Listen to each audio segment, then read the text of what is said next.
Hello friends, welcome back. Hope you are having a good time. So today we are going to have an important discussion about another important concept, that is PE ratio, which is widely used in the stock market. So let's go and deep dive into it.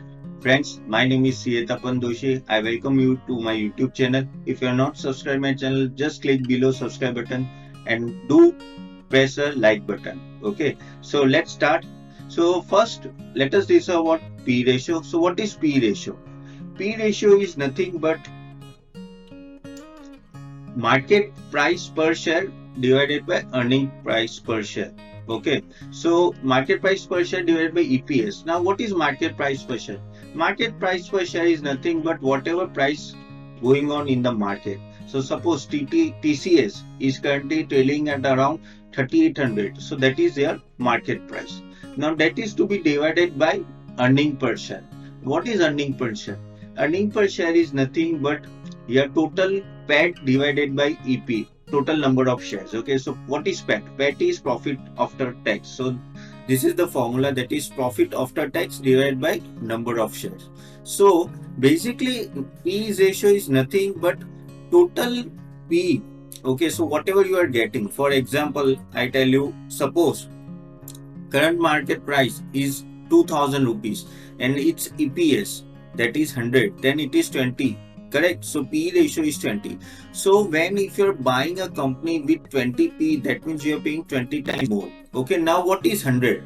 100, as I told you, is EPS. Now EPS is nothing but profit after tax. Now what is profit after tax? Is in income statement, as I told you earlier also, that in another videos, basically whatever income statement is there, okay, now after your sales you have to deduct expenses from it. Now after expenses, all the expenses, that is including your tax, okay, your operating expenditure and even taxation, then you are getting a profit after tax. So that profit after tax, correct, that divided by number of shares in the market. Okay, so if number of shares whatever is there, you have to divide profit after tax divided by number of shares, then you are getting profit per, basically earning per share, and that is, you can say, PAT per share. Okay, so that is nothing but EPS. So suppose 2000, if the current market price is going on is 2000, divide by EPS, that is 100, then you are getting 20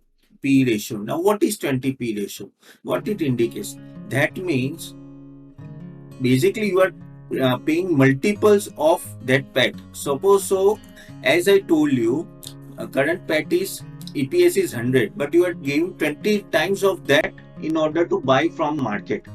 That is a P multiple. Now normal trend is, and normal phenomena is, that higher the P ratio, the expensive the stock is, and lower the P ratio, the lower expensive. Correct? But how you will judge whether a particular stock is at a higher P ratio, lower P ratio? For that you have to compare with someone. Correct? Now with whom you should compare it? So let me take you an example. For example, this is an P ratio and all the related ratio details given from the money control for the TCS company.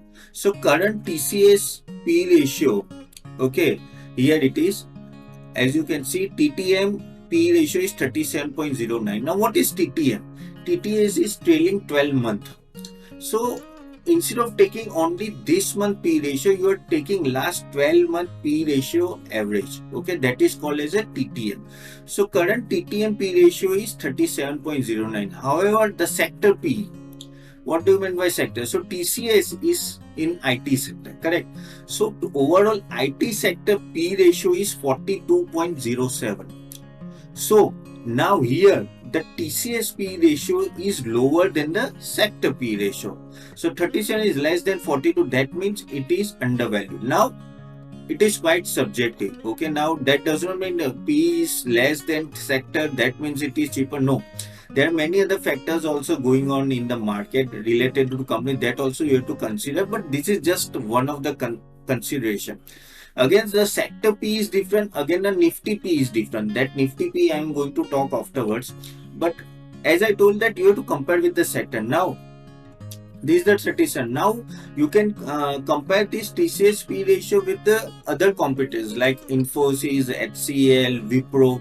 Then you will have a comparison. Okay, the company's P is 37. However, its competitor is having this much of P ratio. Okay, then you can compare it with the competitor to know whether whether stock is undervalued or overvalued, and also you have to compare with the overall sector P ratio.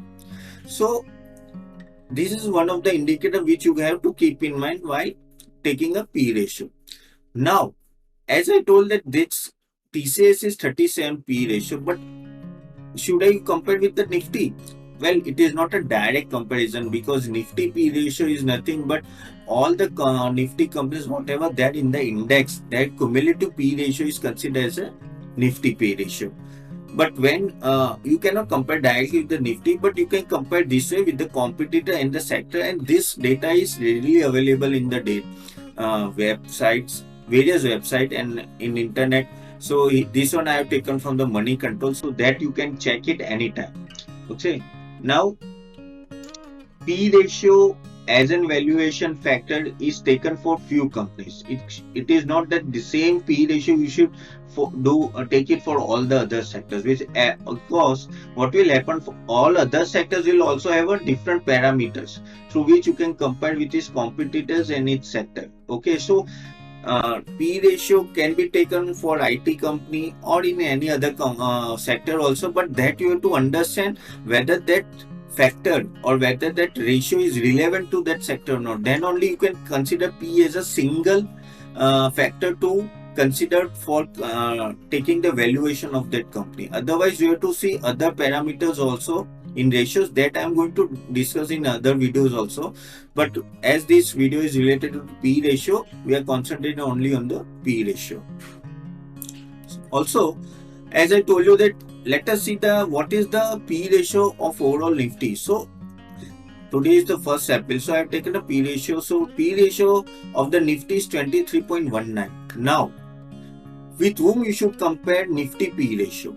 Now Nifty P ratio you can compare it with overall average P ratio across the years. So overall average P ratio across the year for the Nifty is around maybe 21 or 22.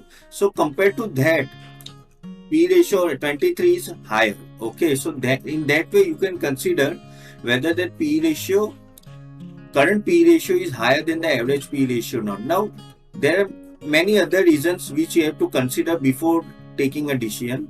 So what are the other factors you have to consider while considering the P ratio comparison with the average P ratio of Nifty? Okay, so like how the economy is doing, what is the global setup, is there any public announcement done by the government, is there any budget announcement or something like that, because of some specific reasons the market has gone up. So this P ratio you have to compare with the average, and normally it happens that whenever average P ratio or current P ratio is more than average Nifty P ratio over the years, then market may goes down. Now here it is higher. Now it may go down, but maybe slowly and steadily. It does not mean that in a single day it will go down, but yeah, this is the trend.